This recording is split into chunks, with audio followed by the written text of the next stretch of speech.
Howdy Crystal Conclave, it's NESHY, and just between you and me, Crystal Beast isn't actually the best deck. So today we're going to go over the most popular decks in Master Duel and go over matchup spread for Crystal Beast to let you know what to look out for. And being completely honest, I got some feedback from my brother, actually. He watches my videos. He's not a Crystal Beast player himself, but he says that he misses the matchup spreads that I did from Duel Links days. And I kind of want to bring it back because it helps give some insight for Crystal Beast players and non-Crystal Beast players alike on what to look out for in certain matchups. So let's do this. Also, this video is sponsored by IntoTheAM. I'm going to bend your ear about them at the end. We're here on Tier Maker with the most popular decks from Master Duel, both from the tier list of all the tiered cards, plus the popular decks, you know, because the tree is up here, Runic specifically. And that's why we're including it. But we have these tiers crystallized, which means that you might as well scoop to this matchup. Disadvantage, where it's difficult to win but not impossible.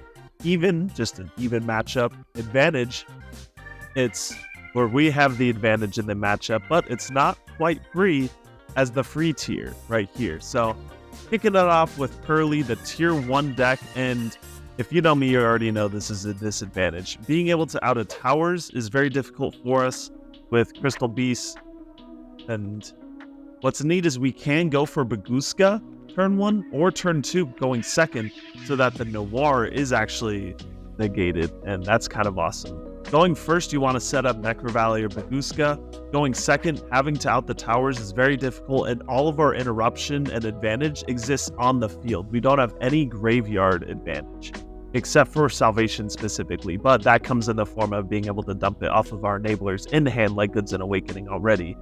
So having our cards on the field for them to spin back proves to be rather difficult for us to come back from. And if they keep us off from making a rank 4, it's tough to beat. Yeah, also Stray Pearly Street, preventing targeting the turn that they're summoned, is very annoying sometimes. But that leads us on to the next one, Dragon Link. Setting up Necro Valley, GG baby, that's what we like to see. Baguska is a little bit weaker in this matchup, same with Dweller. Half of their hands can play through Baguska, the other half can play through Dweller. One can't play through the other though, if that makes sense. And that makes it kind of an awesome matchup for us because they can't Bestial under Necro Valley, they can't summon the baby Chaos Dragons, they can't summon back off of Warland even going second. And it's kind of the same reasons why Branded is one of the best matchups for us too. No Levianeer either, which is nice. Vanquished Soul. Now this is a deck that's also a disadvantage. All of their advantage comes in their main deck monsters, and their Link monster too, but it doesn't matter as much to them, right? They all tag out from the field back to the hand, so Heart and Conclave do minimal damage to them. And their engine is just stronger. We don't have a reliable floodgate for them. Baguska kind of puts in work, but it's not as good as like some of our other floodgate tools that we have. Necro Valley does almost nothing, Shifter does almost nothing. We can't rely on our stun tools to reliably beat them. They kind of do just win the grind game overall. As a mid-range floodgate deck from one to another, them playing There Can Be Only One plus a mid-range engine, it kind of does outclass ours, so we do have a disadvantage matchup against them. On the other hand, Branded Despia.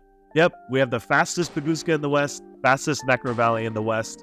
It's not hard to see why activate Lubellion effect and go into Negated into Scoop is kind of a reoccurring thing that happens when you go up against this deck. When you go up against them and they try and add cards from the grave to hand, there's so many times where you have to go, I'm sorry, but cards in the graveyard must stay in the graveyard. Moving on, Mathmech on paper should be advantage for us because of all the stun tools we talk about, but it's honestly pretty even with the win-loss rate that I have specifically. Like it's more of a even matchup for us because obviously their combo board turn 1 is very difficult to chew through, and a lot of decks to chew through, so not just a diss on Crystal Beast in general, but for any deck that has to play through multiple Omni Negates plus a Super Factorial, it's pretty difficult.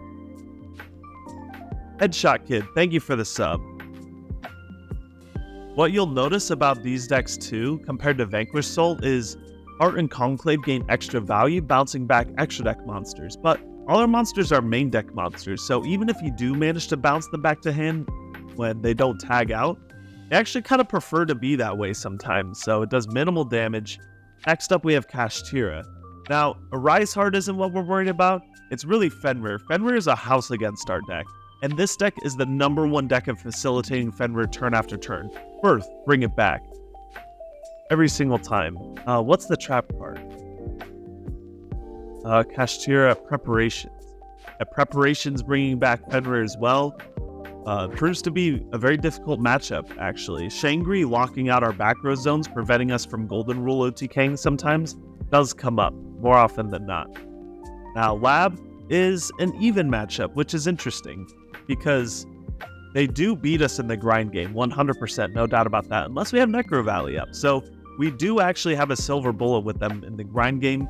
Tornado Dragon puts in work, being able to pop turn after turn, but we also have just silver bullets like Zeus to be able to wipe the board and then establish a Necro Valley, and then, well, as long as we have our engine, they can't really access theirs at that point. But at the same time, they do have a lot of blowout cards to be able to stop us from playing the game in general, Eradicator, Epidemic Virus specifically. So, as long as you don't run into an Eradicator, you should be good to go, but at the same time, it's searchable for them, and it's very good for them. So it's literally an auto loss if they find it. Now, Scareclaw is an advantage for us. Tryheart? Who? Have you ever heard of Bridge of the Heart? That's the heart I'm talking about. Necro Valley 2. You know, what more can I say? Now we have Flu. From one stun deck to another, they have the better stun tools, and they actually put in more work at being able to establish their engine and lock us out of the game with Mega Ryza. Please don't stack my Salvation to the top of the deck, please! We can play There Can Be Only One, but it's not good in this format because Vanquish Soul exists as one of the best decks. So with Flu, we kind of have to play on the back foot all the time, and the only games you really win against Flu are when they brick, which happens a lot. But if they have their entire engine going, not a whole lot of decks can play through that, and ours isn't excluded from that. And we can't rely on our stun tools to effectively beat them. Baguska is going to be the #1, but they always have Imperm for it, trust. Next up, Runic. Any Runic variant. This is an even matchup. Really, it just comes down to, can I establish Necro Valley, and do you have the Runic Destruction for it? Their stun tools are like okay against Crystal Beast, but they aren't the game enders. It's really just, can I establish Necro Valley to turn off your engine? Do you have Destruction? That's kind of how the matchup goes every time. Now we get to the fun stuff, the extremes. First up, I'll rank Makonko. Green Girl says no targeting. All of our stuff targets. What are we supposed to do? We can go for a Zeus, which is high value, but also high investment. A little high investment. And then we have no follow-up after that. We can go Underworld Goddess against the deck that exclusively targets. What are we supposed to do against this deck?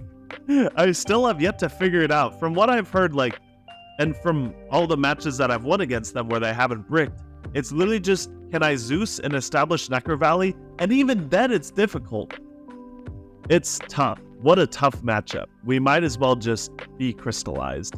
And then you already know, free tier. Laments. No, that didn't work.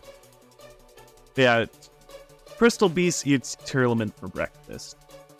Kind of my favorite matchup. Whenever I get paired up in Master Duel and I play against Tier, I just know it's going to be a good time.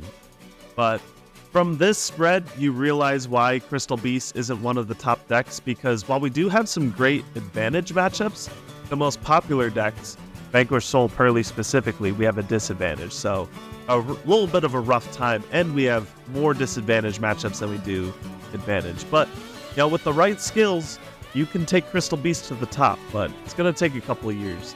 I need some help bringing Crystal Beast to the top tier so that we can actually see Crystal Beast on the tier list. But I can't do it alone, alright? I need some help from the Conclave. We may not be the best performing deck, but you could be the best looking duelist thanks to this video's sponsor, IntoTheAM. IntoTheAM develops premium apparel that elevates self-expression and provides unparalleled comfort. I really like this synthwave style, so this one's perfect for me.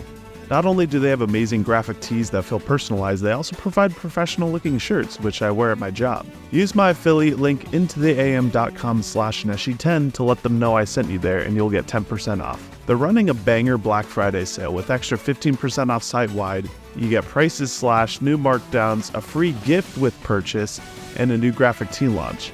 Thank you IntoTheAM for sponsoring. Now let's wrap it up. That's going to be it for this one. Thank you guys for watching this video, and I'll catch you guys in the next one. Peace.